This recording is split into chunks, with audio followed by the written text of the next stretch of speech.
So we don't do a roll call of officers. We do that virtually nowadays. The first item on our agenda tonight is the harassment statement. I'm going to ask Jennifer Huang to read that.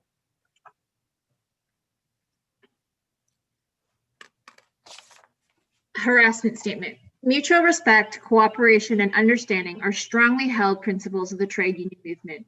We will neither condone nor tolerate harassing or discriminatory behavior that creates an intimidating, hostile, or offensive environment and undermines the dignity or self-esteem of any individual. An injury to one is an injury to all. Speech or conduct which is racist, sexist, homophobic, or discriminatory in any way is unacceptable to trade unionists and only serves to divide us.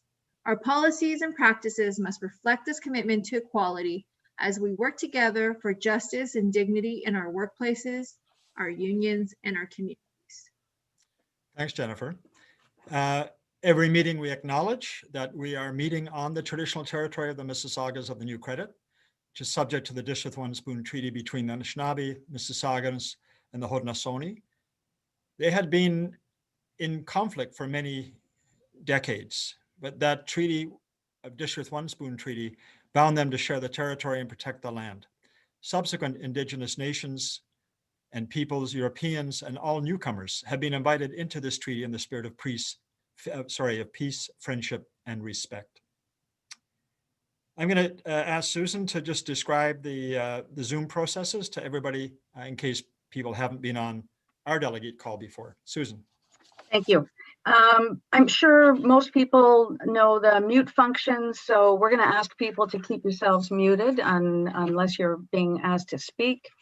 And you can do that either by going down to the bottom left of your screen or by hovering over your picture, and you'll see the mute button come up. The chat function is where a lot of stuff happens, and you can get to it by going down to the chat button on the bottom of your screen. Feel free to post messages, and we're also going to share information with you through that. When it comes time for discussion, we invite you to use the little blue hand in the participant function because it's the best way for John to keep track of what order people are putting their hands up in. So you open up the participant function, go up, and you'll see around where the names of participants are, the opportunity of raising a little blue hand. If there's a sound problem that you're experiencing, if we ask you to speak, then we'll just ask you to turn your video off, to stop your video while you're speaking. And those are some of the basic functions. Have a great evening. Thanks, Susan. If there's any, we're going to test the raising hand right now. If there's anybody here who's a first-time delegate, could you go onto the participant and put your hand up? I saw Brian, and Manu and Janine Bowen. You're not a first-time delegate. Come on. Brian, what union are you with? You can unmute yourself and say hi. Hi, I'm with OECTA, the Toronto Secondary Unit. Great, thank you. Welcome, Brian. Manu, Daria, what union are you with? I'm with UFA, York University Faculty Association. Welcome. And Janine Amaral? Hi, I'm with QP Local 1328, Toronto Catholic District School Board. Thank you. Thank you all for being here. The minutes were circulated with the delegates notice, and we've got, we'll be doing electronic voting. So there will be a vote that comes up to ask you yes or no. So the minutes are circulated. We have a motion to endorse those minutes as circulated. Are there any errors or omissions? If there are, please raise your hand so I can see it on the participant list. Seeing none, all those in favor of adopting the minutes as circulated, please vote. And the vote function should just have come up in front of you right now.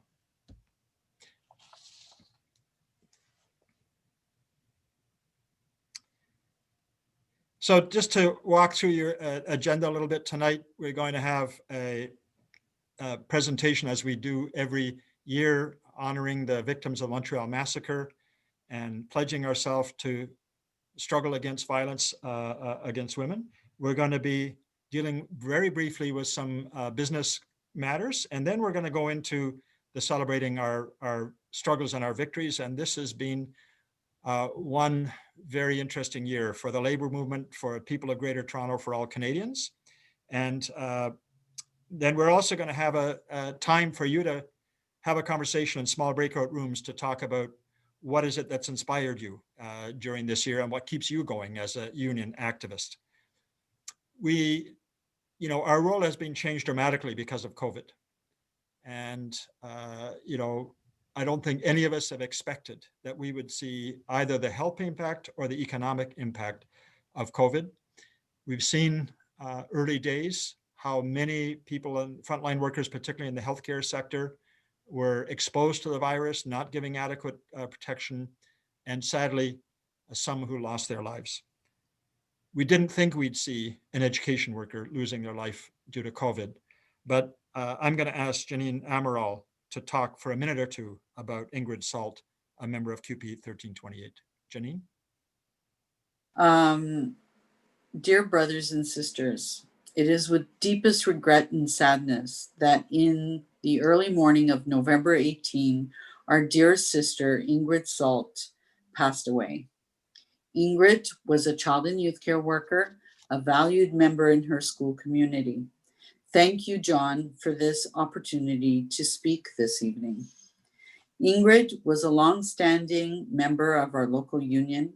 She will be truly missed. The impact she had on all of those whose path she crossed will never be forgotten and will always be treasured. Thank you, everyone, for the kind words and support and sympathy and condolences that was given to us. Thank you very much. So if we could ask everybody to observe a moment's silence in memory of Ingrid Salt and all others who've lost their lives during this year to the COVID pandemic.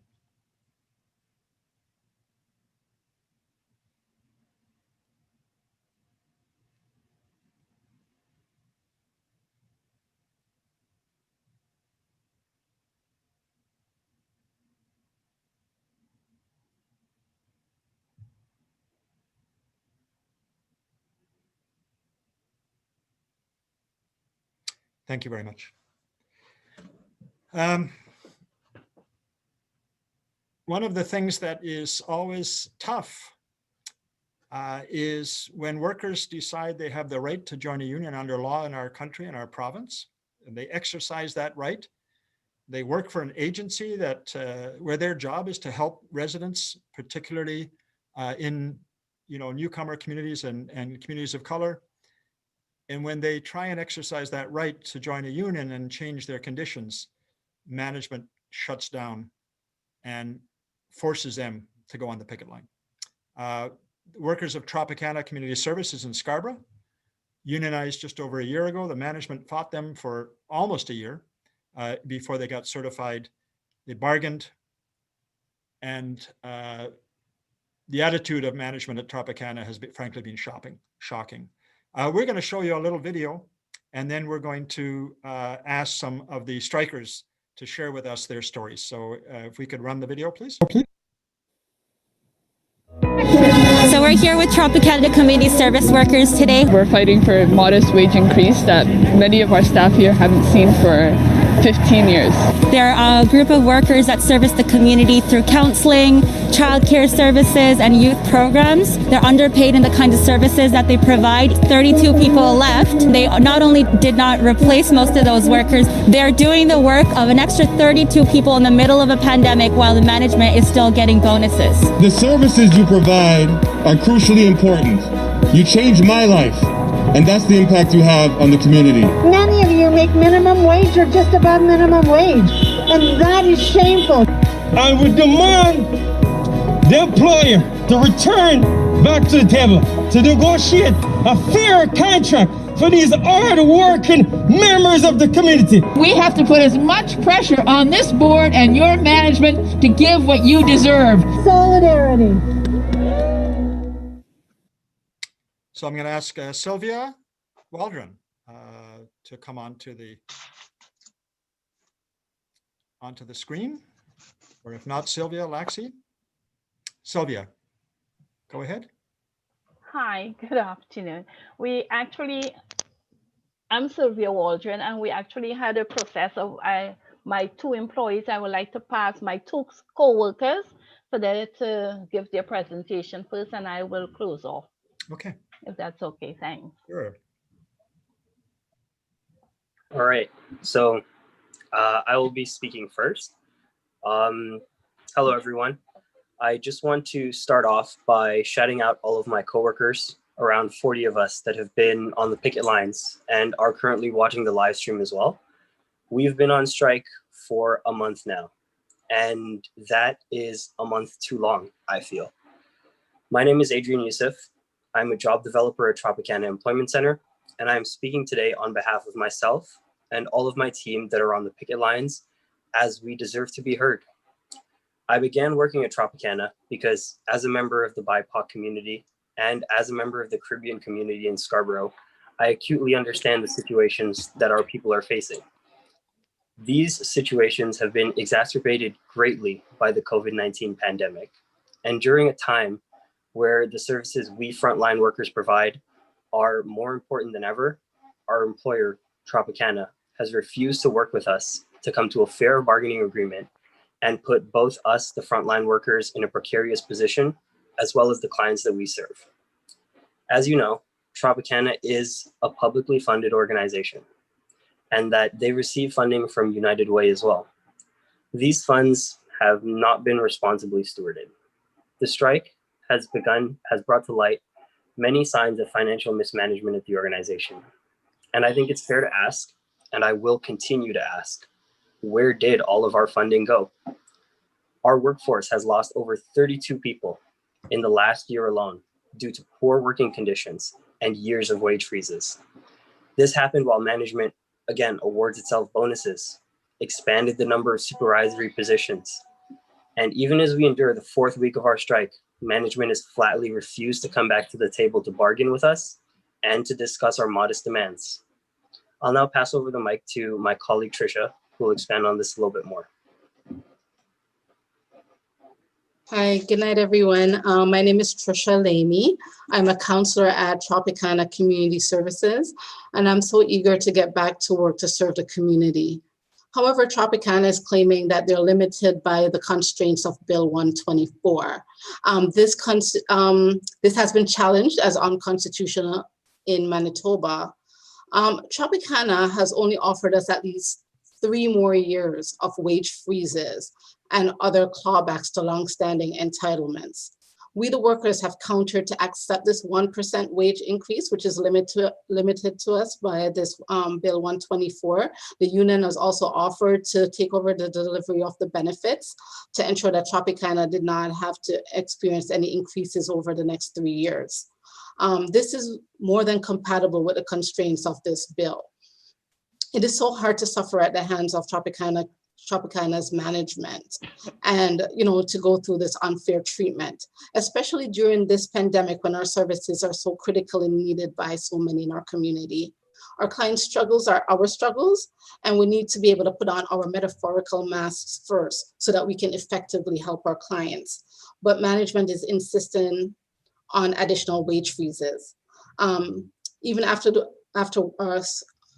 we have endured so many of this injustice so far. The funding that you provide should not be used to undermine our right to a fair collective agreement. And, anti-worker actions are disruptive to the delivery of Tropicana services, and it reflects badly on the organization's supporters, donors, allies, and partners. Tropicana needs to prioritize the longstanding sustainability of the organization. This means providing us with decent wages and fair working conditions.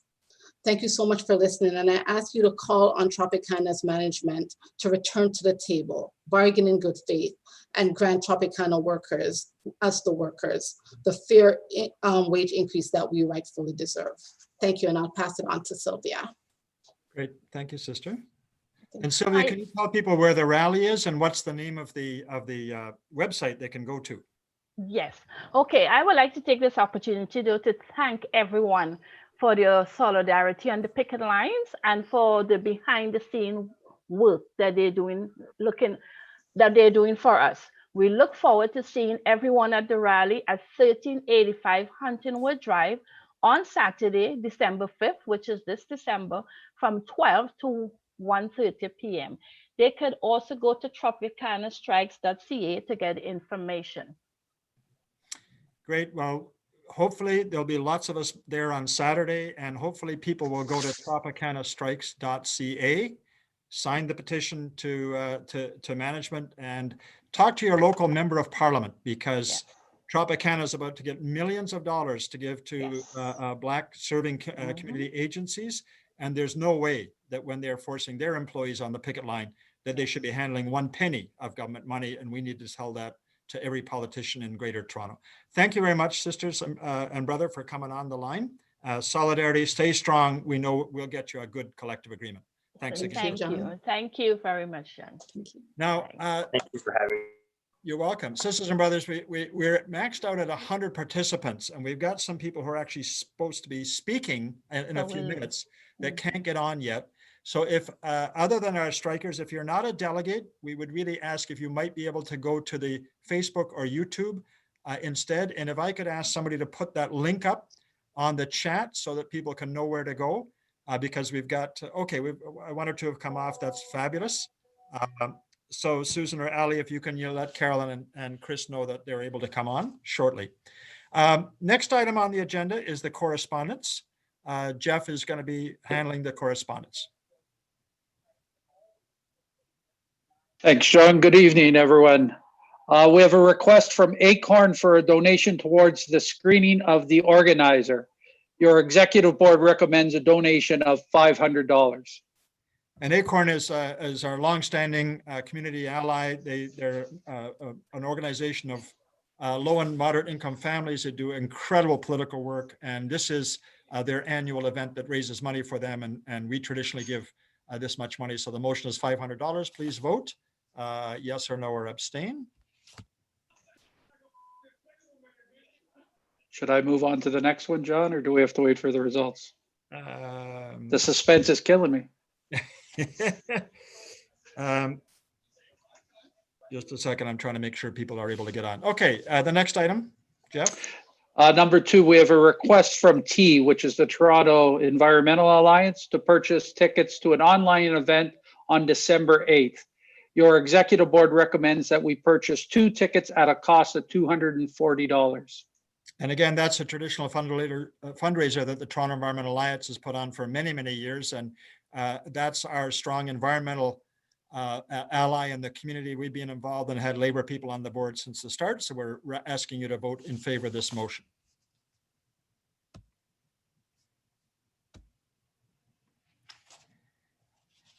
Okay, next we have the audit. And of course, the audit is a little late because of COVID.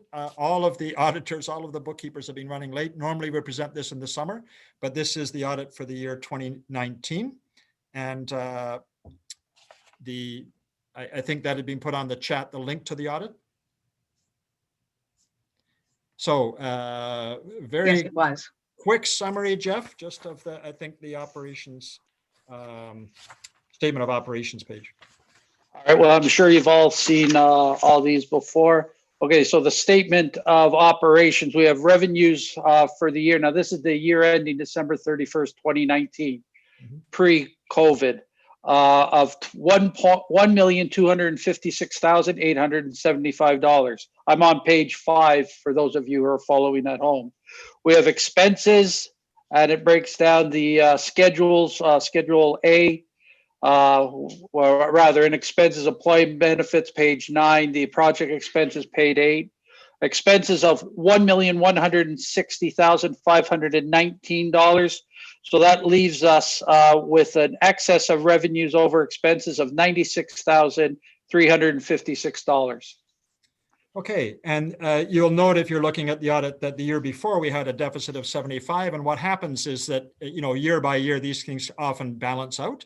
Is there any questions on the audit? I'd also like to point out, John, that you were working your arse off meeting with various executive boards, raising that per capita tax, doing yeoman's work. Thank you. I know Susan helped you. I came out once. Okay, any questions on the audit? Seeing none, there's a motion to accept the audited statement for the year 2019. If we could put the vote up.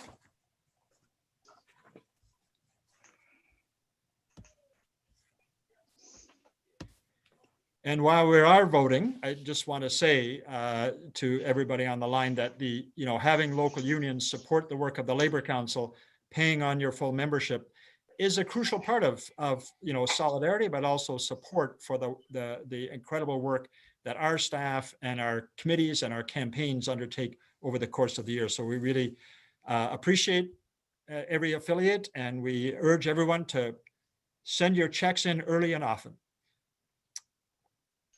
As your treasurer, I concur. I'll shut up now. Okay.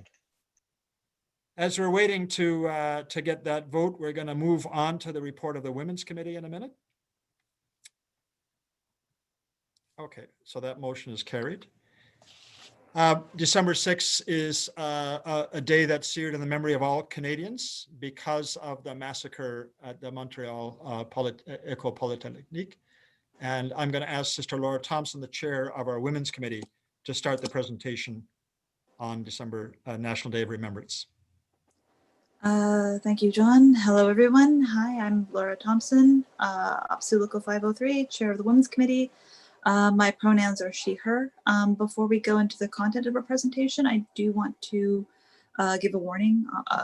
This presentation will be directly addressing gender-based violence, intimate partner violence. So we certainly want to recognize survivors and real-life experiences, and please do what you need to do to take care of yourself. So as mentioned, Sunday is December 6th, which is the National Day of Remembrance and Action on Violence Against Women.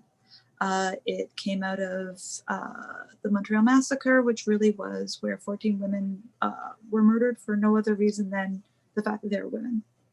In the 31 years that have passed, we also recognize the countless cis women, trans women, non-binary, gender diverse, and gender non-conforming people that have been lost to gender-based violence. We also recognize the work that we continue to need to do to eradicate gender-based violence and intimate partner violence. And we also recognize that this conversation looks like a lot of things very different as a result of COVID-19 and the pandemic.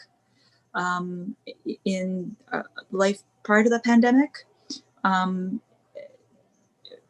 individuals experiencing gender-based violence, living with violence, had the option to go to their workplace, had the option to go to their, had the ability to go to and have spaces outside of what they're experiencing in their home lives, what they're experiencing with their partners. And unfortunately, like a lot of things, those spaces, those options are not available. So we recognize that for a lot of people who are already feeling isolated because of what their home life and what they're experiencing at home have been made even more isolated, and the resources that they would have come to depend on has faced substantive austerity, as we've seen with crisis centers across the province. So to speak to this, we have invited an activist who I know a lot of folks will be familiar with, who probably needs no introduction, but we'll give them one anyway.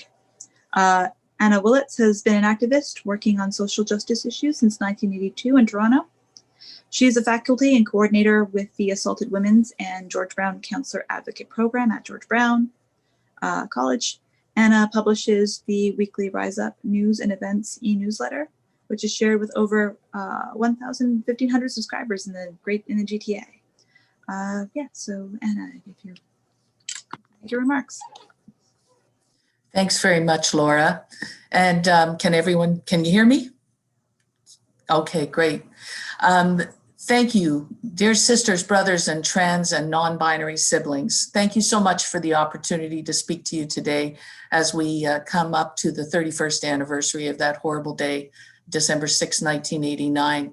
I remember that day and the weeks following it all too keenly.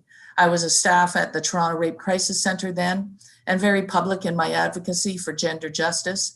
And as you can imagine, the targeting of feminists by the murderer hit very close to home. It was a very frightening time.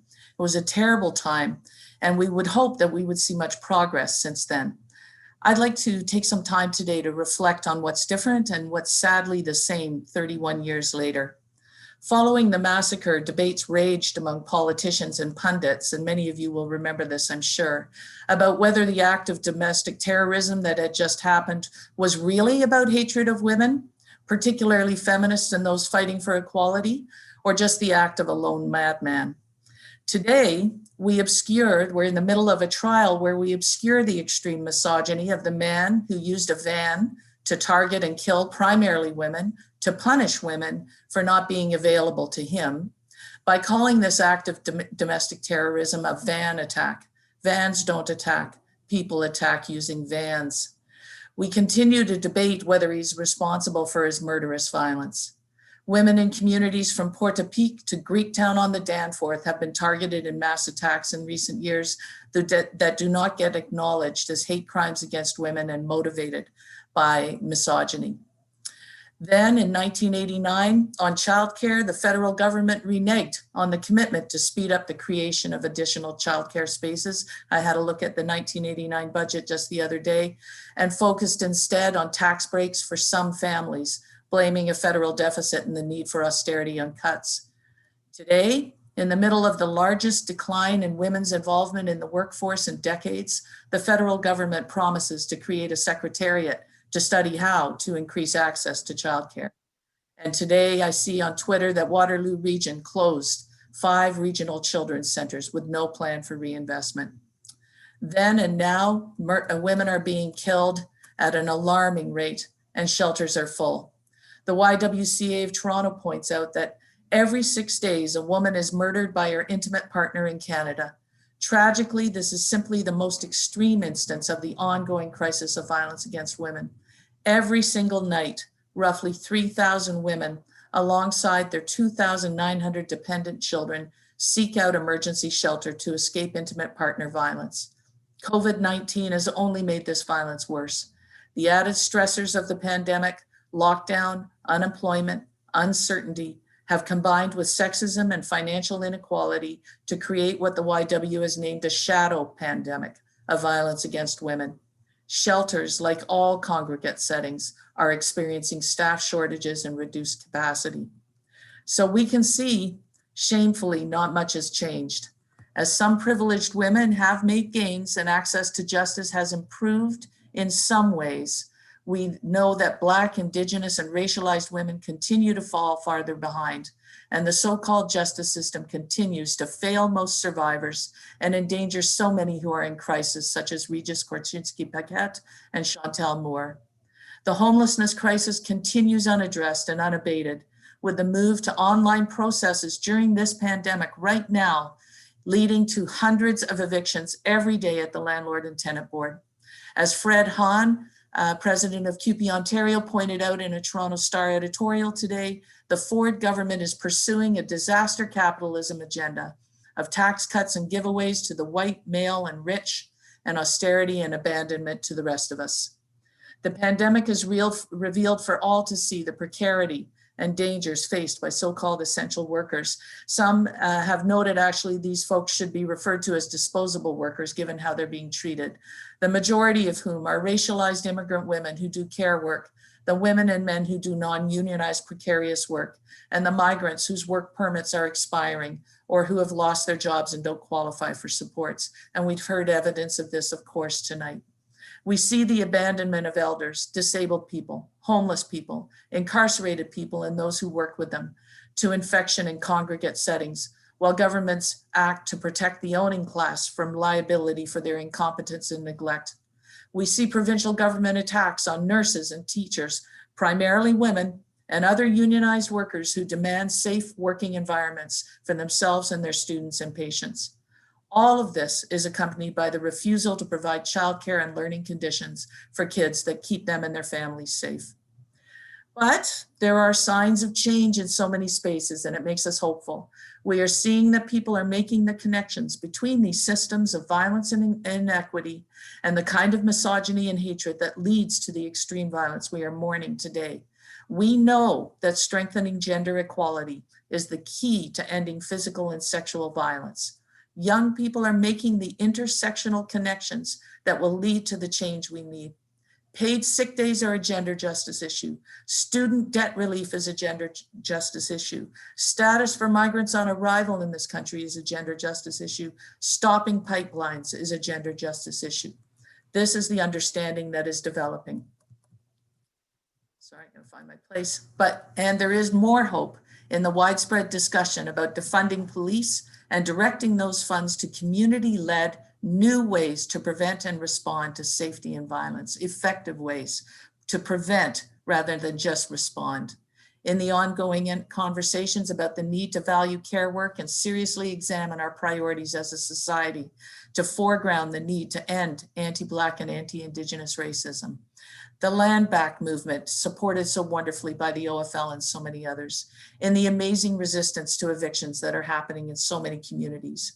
We know that a secure future cannot look like the pre-pandemic past. Strengthening communities' ability to support their members, affordable and supportive housing, childcare, good unionized jobs, better income supports, decriminalization of drugs, sex work, and other ways that people find to survive. There is so much to be done. Pay care workers full-time hours at a livable wage that allows them to work at one place with control over their schedules. Access to training and debt relief so that women and non-binary people can build their lives independent of abusers. Funds for survivors to pay for legal representation. A wholesale change to how we value care work of all kinds. Care for children, youth, elders, the earth, and all living things, ourselves, food, and more.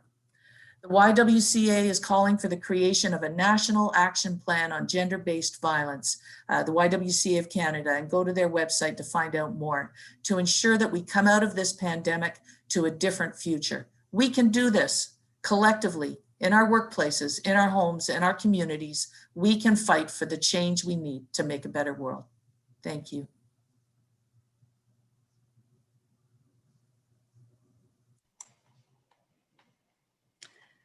Thank you, Anna, for that presentation. It was so full of information. I was trying to keep up and listen to everything that you said there. It just tells us how important it is for us all to work together, double down, and do whatever we can to eradicate gender-based violence in our communities and around the world. Thank you very much.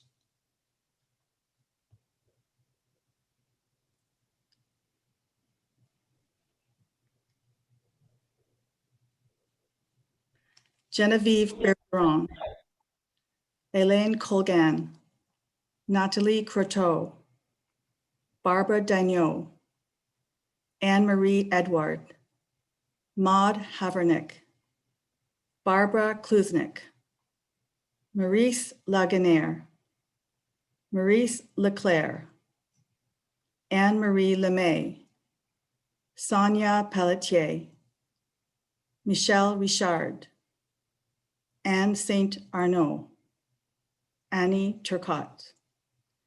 If I could just ask everybody for a moment of silence, please. Thank you.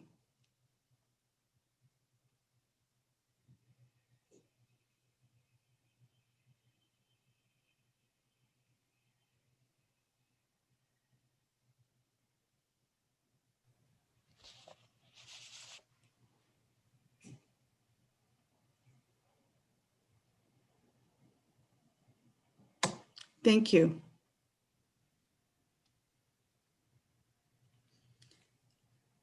We'd also like to let everybody know about 2 virtual vigils that it's happening on December the 6th. The OFL is having a virtual candlelight vigil on December 6th at 6:30. We will put the information in the chat. There is a Facebook and also an RSVP, so you need to register for this. And this is to join the OFL to reflect, support, and remember. There's also another virtual vigil, which is happening at 6 o'clock. And this is the Women Won't Forget virtual vigil. And it's you can get information here at womenwon'tforget.org. We will also post the information in the chat for this as well. Thank you very much. Thank you all. And thank you everyone for our ongoing understanding of how crucial it is that as a society we address gender-based violence. You know, as we move on to the next item, when I think back of the city of Toronto and the work that has been done to try and have the city of Toronto be a leader in responding to a wide variety of equality issues, of support for women's equality, for services that are crucial, the kinds of services that Willett described. And we know that that's not an accident. That's because there have been fierce advocates for services that are crucial to all families, to all people in Toronto over the years. And last month, our Labour Council unanimously endorsed Mana Wong as the candidate to run in the by-election that's happening in Scarborough Agincourt. Mana is a school trustee, been elected since 2014, and is a very determined advocate for using public institutions like the school board or the city council to ensure that we have a society that is serving all of us. The Labour Council decided we were going to go in a serious way to support Mana's candidacy. We've hired on a campaign organizer, Amina Sheikh, to help drive that work within our unions. We've got a great steering committee of union leaders and activists, many of whom are on the call today, to make sure we're reaching out to almost 5,000 union members that live in Scarborough Agincourt. And I'm going to ask Amina to say a few words about herself and then about the campaign to elect Mana. Amina Sheikh. Oh, there we go. I'm unmuted. Hi, everyone. My name's Amina Sheikh. Thanks, John, for the intro. As you know, I will be supporting Labour Council and all of you on the campaigns coming up, including Mana's campaign. A little bit about me. My name's Amina. Many of you've met me. I'm a union organizer, but I was born in Scarborough, actually. So both my parents came here in the 70s. My late father was a hospital worker at Sick Kids Hospital, and my mom a practicing physician in Pickering.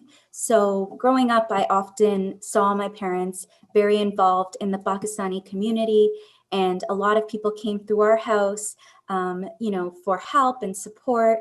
And so from my parents, I really learned community organizing, and I really learned about collectivism, and I really learned about communal society and how we are resilient here as immigrants and working people is through community and collectivism.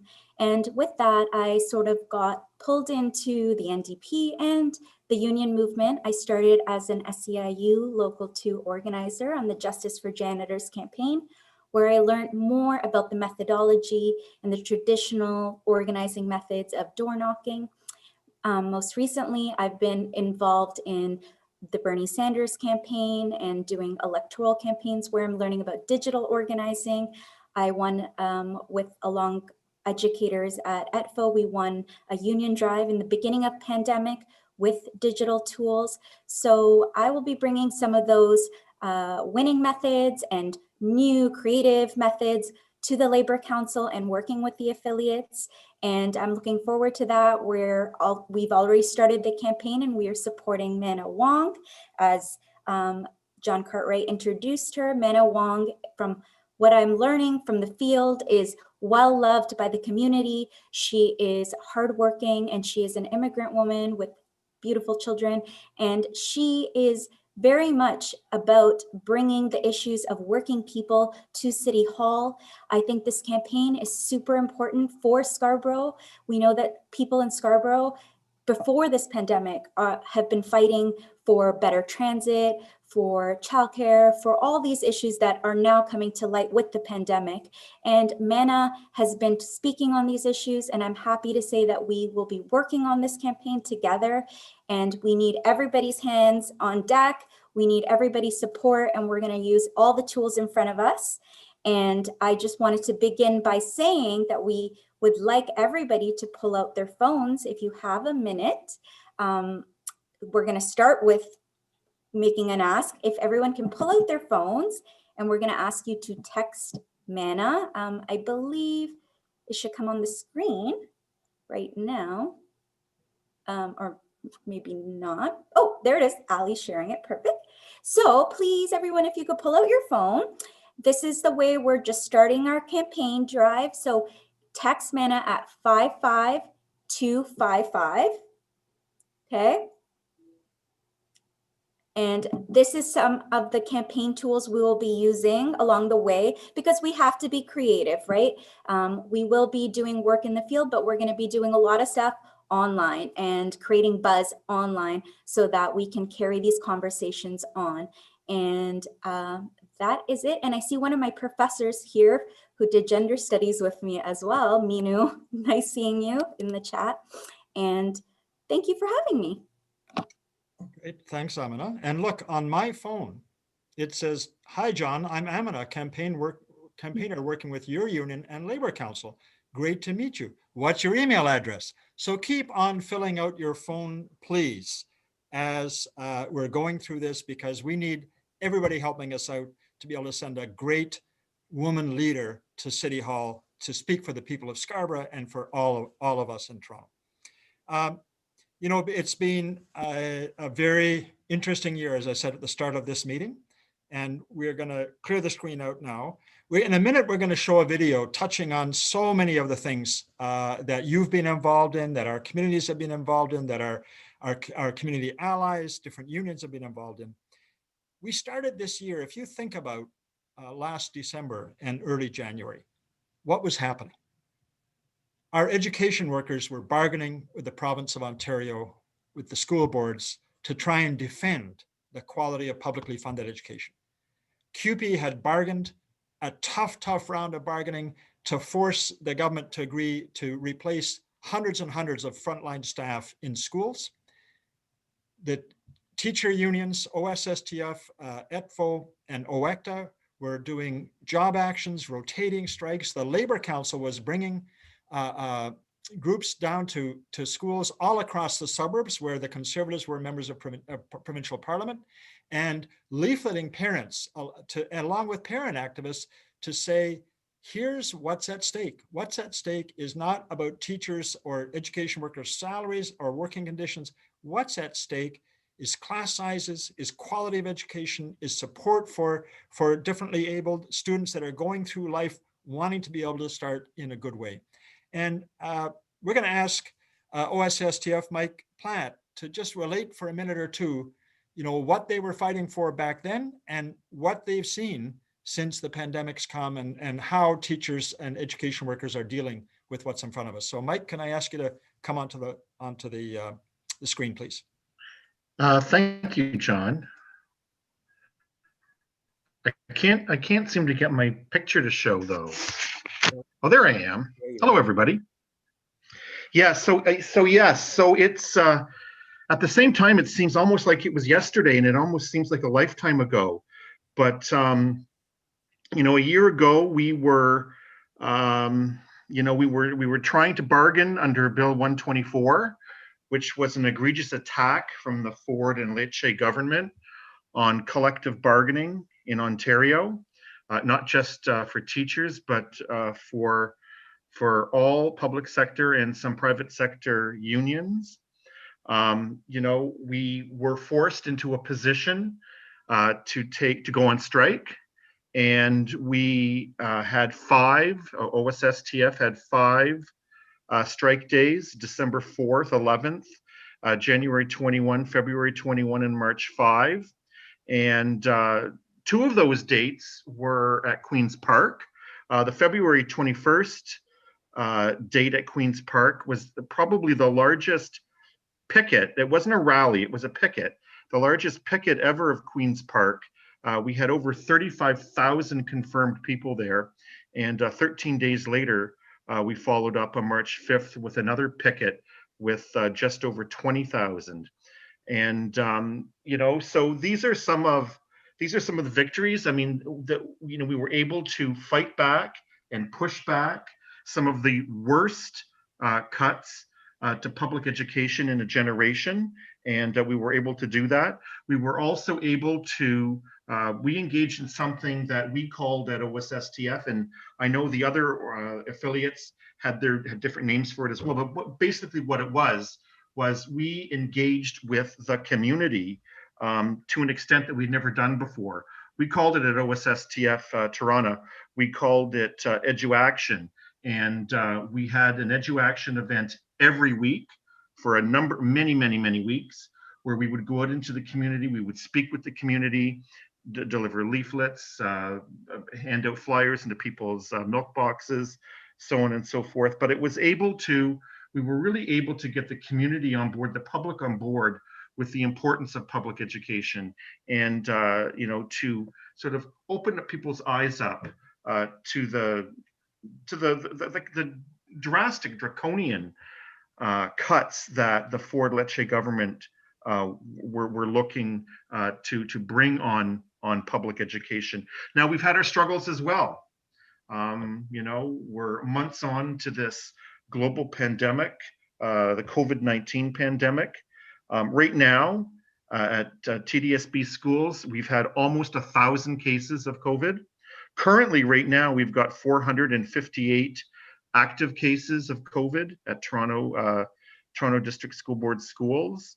There's 381 students currently and 77 staff.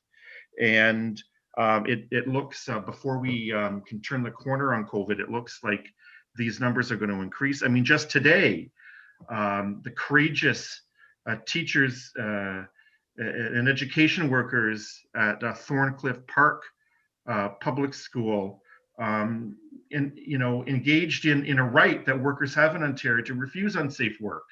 And although they were refusing unsafe work, not just for themselves, but they were also refusing the unsafe work for the health and safety eventually of the students that they teach as well. And kudos to those brave people, because it's not easy. It's not easy when you've got management breathing down your back. You might have the right to refuse unsafe work, but to actually engage in a work refusal when you've got management and they bring in the bad cop plus the bad cop to shoot you down, to hammer away at you, to make you feel guilty that you would dare to want a safe working environment. It's not easy. So I say kudos. Just a couple of weeks ago, there was also work refusal at Glamorgan Public School, which resulted in the very first orders issued at the TDSB. So we've had our victories, but we have our struggles, and we will continue on. And I think I'm going to stop there, because I'm sure you've got some other people that are probably lined up to speak as well. Anyways, we do. So, thank you very much. Thanks for kicking off this portion, because as Mike said, it's not easy to take your rights, and whether you're walking on the streets or taking action in the workplace to defend those rights and defend health and safety of others. Those are never easy decisions. So many of our unions, so many struggles in this last year. We had a great filmmaker, Nadine McKinnon, who put together the virtual Labor Day parade. She's woven her magic through a brief recap of what our movement's been up to in 2020. We're going to show that. Now's the time, if you've got popcorn or a beverage to have, sit back, enjoy what we all did together in 2020, and then we'll have another speaker after the video. Go ahead, please.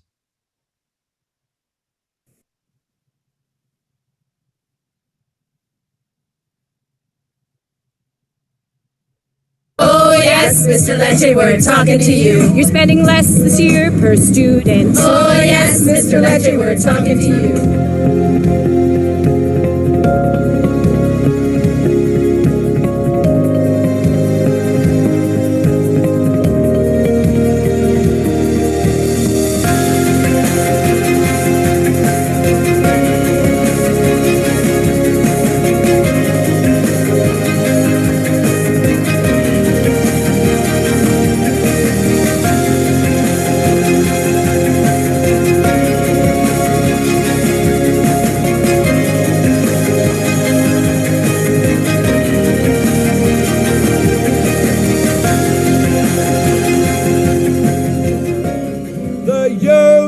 stand forever defending our rights. Down with the black legal workers unite. With our brothers and our sisters, together we will stand. There is power in a union. Now I long for the morning that they realise brutality and unjust laws cannot defeat us. Who'll defend the workers who cannot organise when the bosses send their lackeys out to cheat?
Thanks very much, Ali and Nadine, for that great video. And for those who've asked, yes, this whole program is being taped, and you can find it on our YouTube channel, which is simply youtube.com/Labor Council.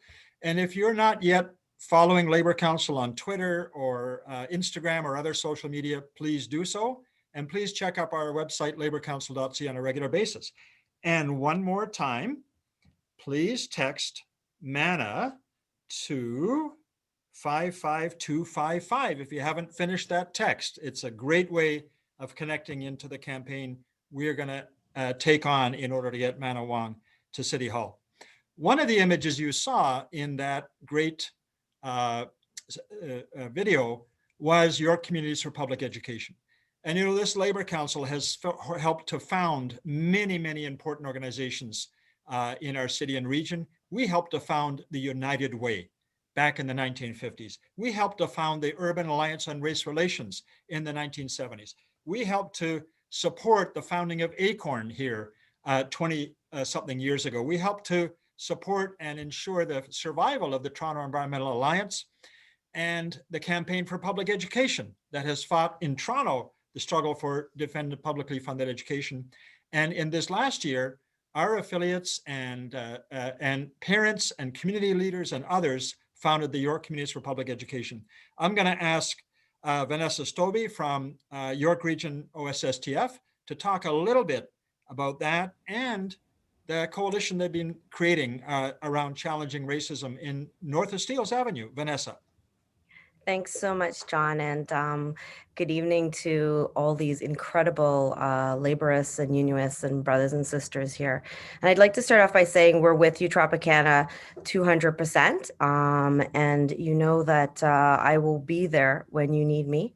Your Communities for Public Education started really as a very, I guess, grassroots organization, and which is true to its beginning, with parents and students of York Region coming together with education workers, retired teachers, and just concerned people about what was happening to our public education system thanks to the Ford government in Lecce. And the pieces of how it began were kind of incredible. And I'd like to say that we have put on quite a fight to protect our public education in York Region and beyond. We have now joined forces with various organizations, you know, in the GTA and other parent groups. But I think what's so special about this group, and many will contest, is that the parents and the students are at the forefront of this. This is about students saying public education is their future. And beyond that, it's not just the everyday academics. I think that's what John was alluding to. They want social justice. They want a green recovery. They want racial justice. And I think as a part of that, we've moved into, and I myself have moved into, and what I identify is the second pandemic that we're going through, which is anti-Black racism. And by talking about this with the students and with others around York Region, what we wanted to do was we wanted to see how we could dismantle anti-Black racism in a way that would be believing of the future. I always say this to the students in our group. I say, I can't believe what you say because I see what you do. James Baldwin, I read this, you know, so long ago, and that quote sticks with me. And one of the students said that back to me on Wednesday. And the reason is because we need action. And that's what the students have said to us in this group. Parents have said we need action, and that's what we intend to do.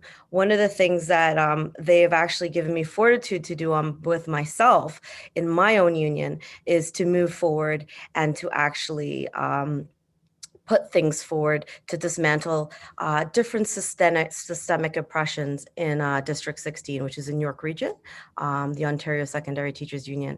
And I'd like to say we're the second local in OSSTF to have a full-time relief anti-Black racism officer to actually have in our collective bargaining now locally, we will have an equity lens.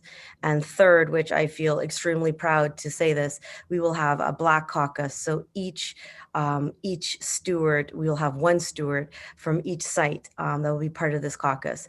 So I mean, this is something I think that your communities and the students and parents and education workers really help give me fortitude to do within my own local union. And you know, what I can say is that allyship is an action. It's a verb out there. And as we move ahead for all of us here together, I think that COVID is one pandemic, and that has taught us we need to be able to dismantle systemic oppression together. So, you know, John, that's what I can say what's been happening with your communities for public education and the move ahead to, have a future that's better for us all. Great. Thank you very much, Vanessa. And thank you for your own leadership. You really helped to drive the collective efforts in York Region. You and Filomena Ferreira, who's just moving to a new role from the president of York Catholic Teachers over to working with the OECTA full-time on political action and social justice work. You know, the work that Vanessa has talked about, that tough, challenging work of looking inside our own organizations and asking how we can do better, how can we be more intentional about addressing systemic racism, is described in the Labor Council's program, Yes, It Matters. And that's a joint venture with Labor Community Services, which is our United Way partnership, Faduma Mohammed, who's the executive director, and our Labor Council, to create a pathway which local unions can look at material, starting with the Charter of Inclusive Workplaces and Communities, looking at the Leader's Guide to Equity that has just recently been translated, thanks to the Public Service Alliance of Canada, translated into French, and as we're working and presenting that to different local unions. So if you're interested in doing more work on this subject, please go to laborcouncil.ca/equity. You can find the Yes, It Matters campaign. You can find the Charter of Workplaces, Inclusive Workplaces and Communities. You can find the Equity Guide. You can find material that will help you move this issue forward in your union. You know, I'm a construction worker, and I've been on job sites all across this city when I was a rep with my home union. I was heartbroken when the Michael Garron Hospital, there were 2 nooses that were hung there as a message to Black workers on that job site. That's just up the road from where I live. People immediately responded and said, as workers, as community activists, as elected representatives, and even as employers and contractors, we will not abide racism and racist behavior and hate crimes in our workplaces. One of the people who stepped up to play a huge role in this work is Chris Campbell. Chris Campbell is a rep with the Carpenters Union. He's just recently become the co-chair of the Toronto Community Benefits Network. And Chris has used the Charter of Inclusive Workplaces and Communities on job sites with stewards in workplaces all across the city, and done far more in drawing conversations with employers, with politicians, to talk about how we challenge racism in construction. Chris, can you come on the line, please? Hi, John. I hope everybody is able to see or hear me. So John is very right in what he's saying, but let me do a little bit of recap of how the year went. As you have probably known and seen, the construction industry has been very busy last year and this year, despite all the issues that came up, but it's been good. The work has been steady. Billions of dollars, not hundreds of millions, but billions of dollars are being spent. And a lot of it is government infrastructure money. The year started off for our industry. It started off where on Martin Luther King's birthday in January, we had a open house event where we brought in, about 50 government-funded employment agency representative. We brought in about 15 construction union representatives. Some of them were heads of their organization. Toronto Community Benefits organized it also, and the CBT was there, and other industry officials. We even had an economist coming to, an accredited person coming to tell us about, the forecast for the next couple of years to come. One of the reasons for that was we had a little bit of a disconnect with what was being told to youths when they approach these caseworkers. So the idea was to bring the caseworkers, a representative from different agencies, the union heads or union representative there, have them talk about the process of getting into the industry and what's required. It was coming directly from the horse's mouth, have them network. So hopefully going forward, it's going to be a little bit easier for urban youths, workers of colors, indigenous, etc. Folks get into the industry and try to infiltrate it and be a part of the whole system. Early this year, COVID-19 hit everybody. A lot of our sites were closed down because there wasn't adequate sanitary facility or hand wash facility. But eventually, they were declared an essential service, and most of our guys went back to work.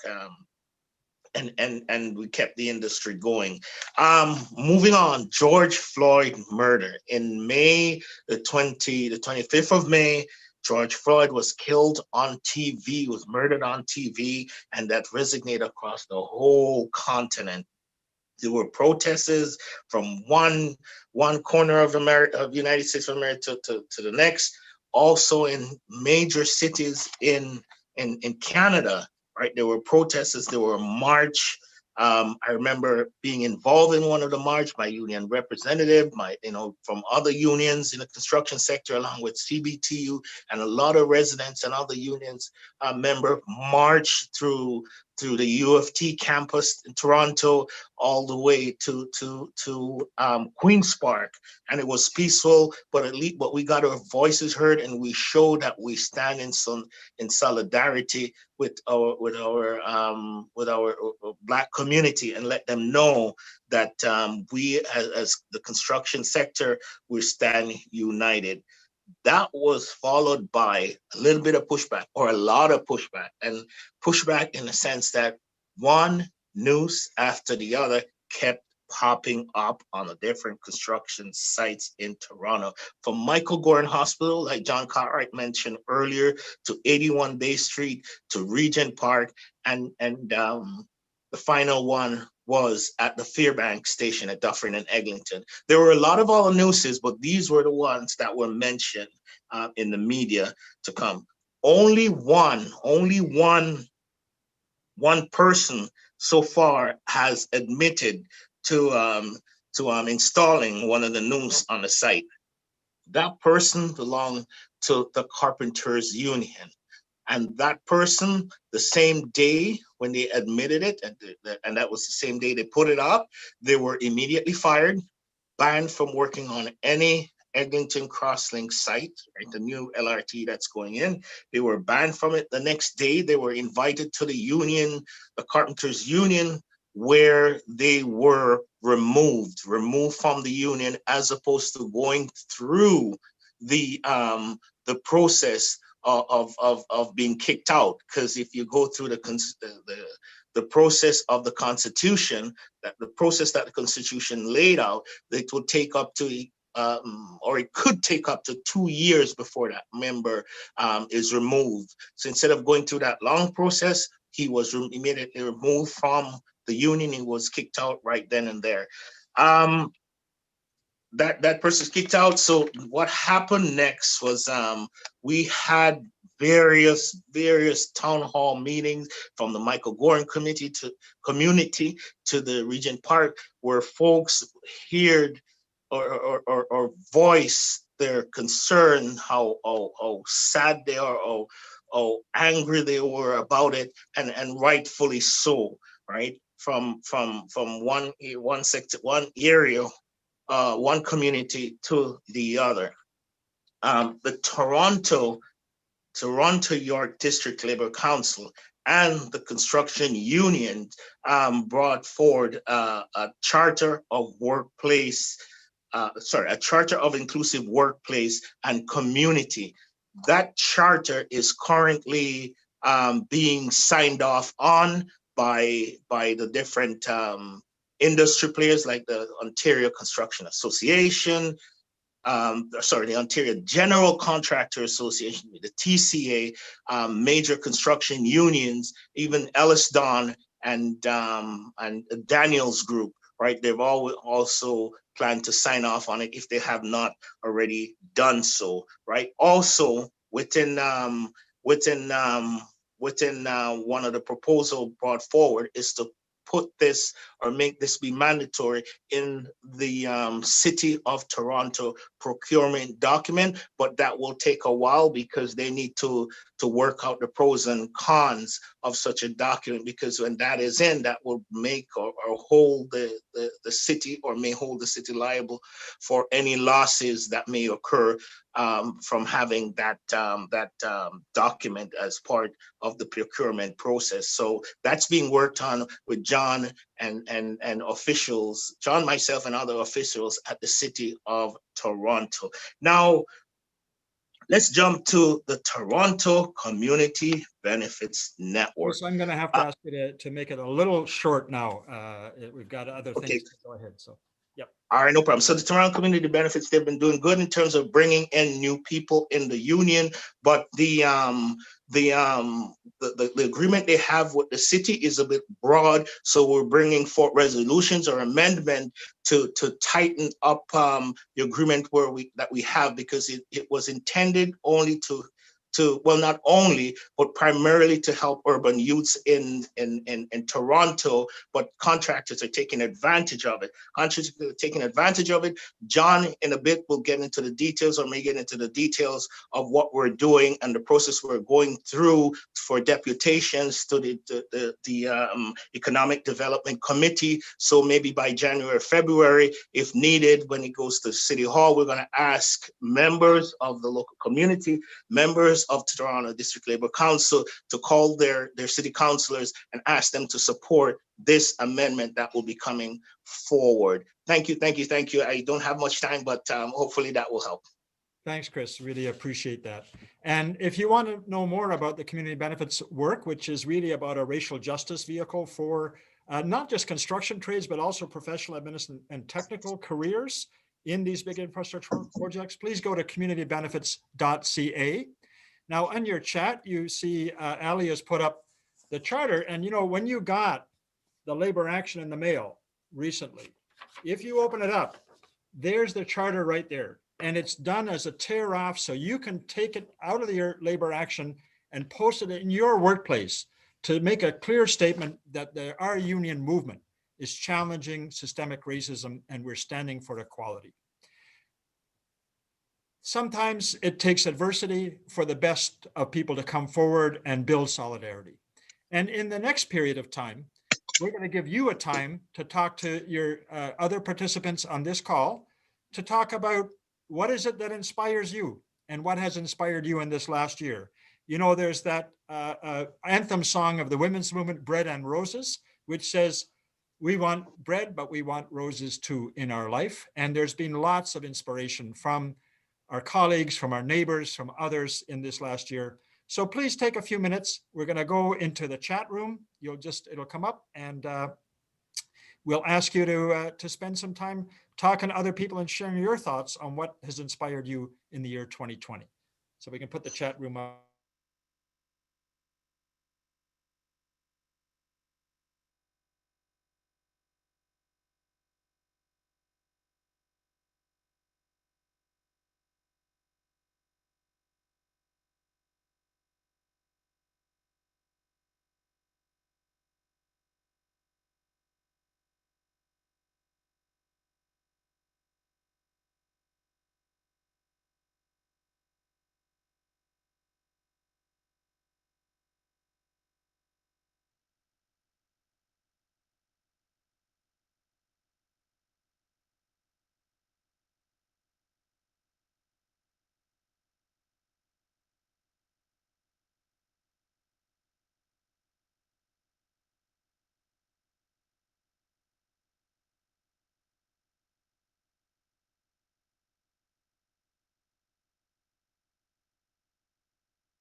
Okay, and we're starting to come back now.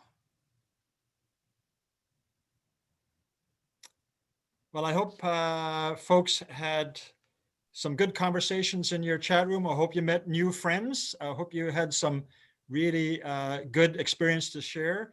And the last comment in our group was from Joe Ross from UA 46 Plumbers and Steam Fitters. He's known me for about 40 years and says the key thing, the advice to the young people these days, never give up because the struggle continues. And I think that's a wonderful way to share.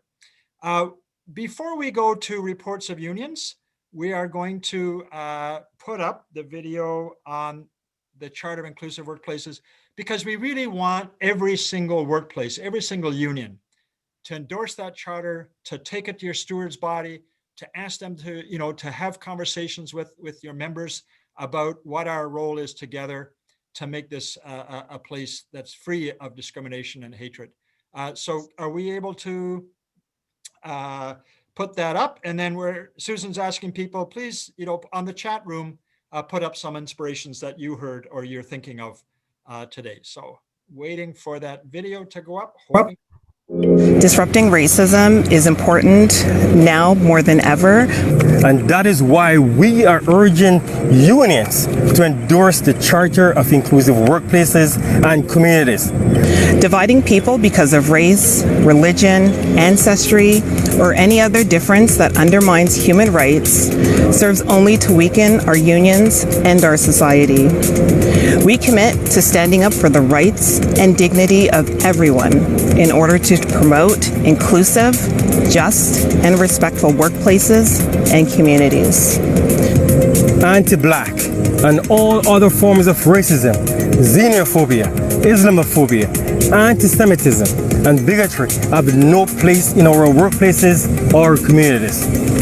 Discrimination and acts of hate against union members and others marginalizes and excludes them from participating fully in unions, workplaces, and their communities. The dignity of every member is essential to a healthy and vibrant union and workplace.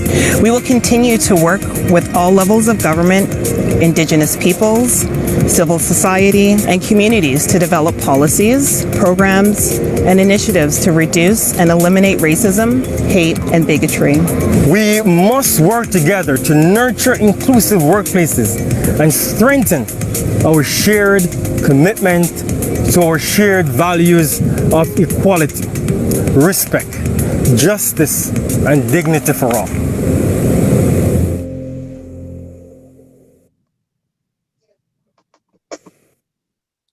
Thanks, and please keep sharing on the chat. Some of the things that have you shared with your group. People like Chris Nadon from IATSE says, "Great work healthcare workers are doing for us all." Grace Udo from Transit says, "Taking time to appreciate the smaller things in life." Seeing the broader communities, Susan's seeing the broader community stand up against racism. Other things, please share those inspirations on the chat. We're going to go to reports of the CLC, council projects and committees, and then to union reports.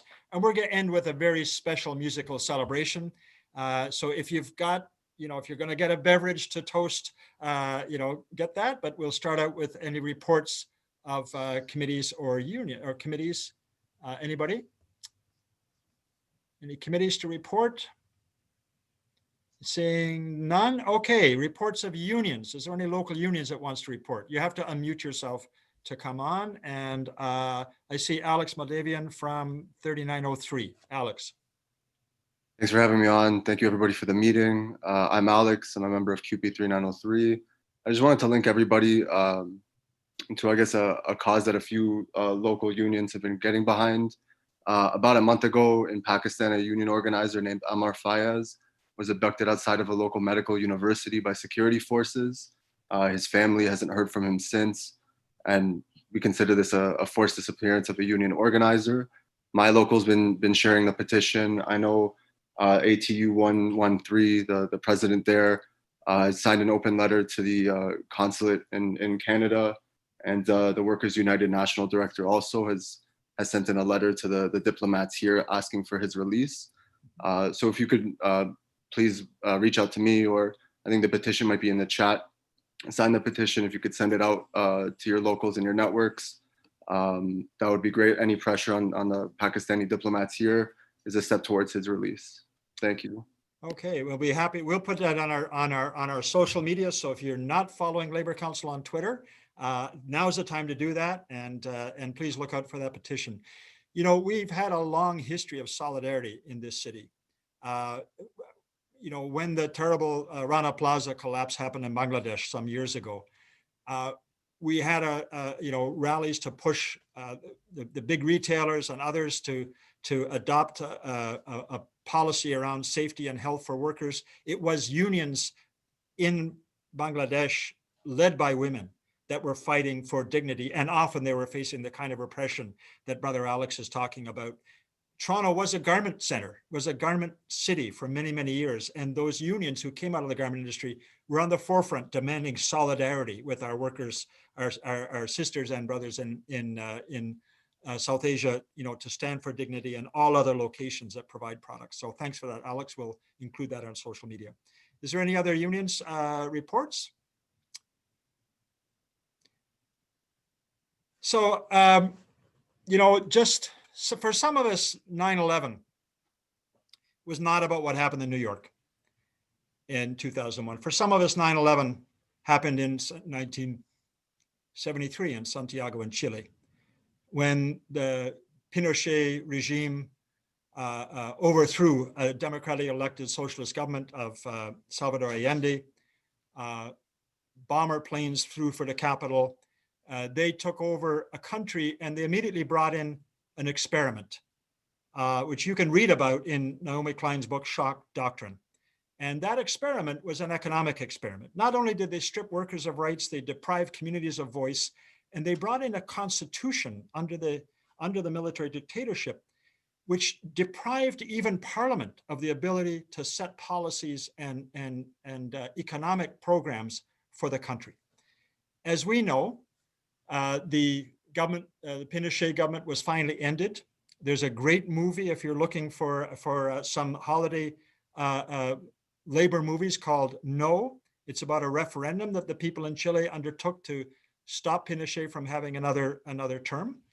And ever since, the people of Chile have been mobilizing and organizing to try and win back democracy, to change that constitution that was designed by the 1%. To lock in economic inequality and to guarantee profits for the 1%. You may have seen the mass rallies and the mass demonstrations in Chile in the last 2 years over democracy. Some met with terrible repression. And one of my neighbors was a teacher who was a refugee, a political refugee from Chile, who was, you know, put in prison in Valparaiso and then fled to Canada as a refugee, and taught me so much about the heroic role of not just Chilenos, but also all Latin American people that have been struggling for a better world. After years and years of struggle, they finally were able to force a referendum in this last year, and that referendum was overwhelmingly supported to change the constitution to allow a democratic control over the laws and economic policies of the country. Some of you may know this song that we're about to play, but if you've got a beverage, please raise it. If you've got a friend that you want to reach over to and shake their hand or give them a hug, please do so, as we listen to a great live performance of hundreds of thousands of people in Chile celebrating a better world.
inspirational, that song, that slogan, El Pueblo Unido Jamás Será Vencido, the people united will never be defeated.